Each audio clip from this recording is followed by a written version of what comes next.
Magandang araw po sa iyo, Miss May. At pati na rin sa mga nanonood at mga sumusuporta. Tawagin na lang ako sa pangalang Elena. Pauwi na ako mula sa trabaho.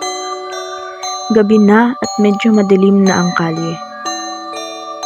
Nakasakay ako sa isang jeepney. Puno ng mga pasahero, pero parang tahimik na lahat. Nakaramdam ko ng kakaiba, pero hindi ko maipaliwanag. Nang tumigil ang jeep sa susunod na sakayan, may isang babaeng sumakay. Nakatakip ang mukha niya ng puting tela. Nang makita ko ang mga mata niya, nanlamig ako. Itim na itim. Walang emosyon. Parang dalawang butas sa muka.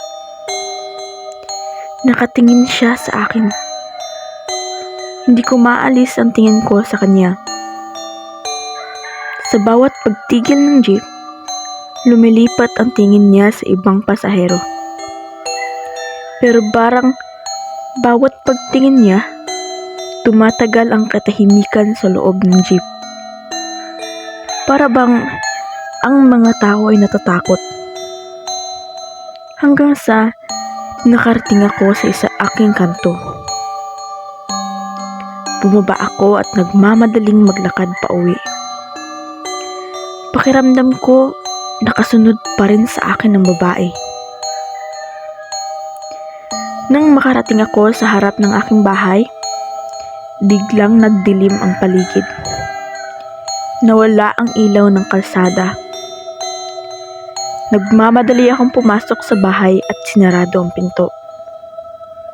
Nang tignan ko ang salamin, nakita ko ang refleksyon ko. Pero sa likod ko, nakita ko ang babae.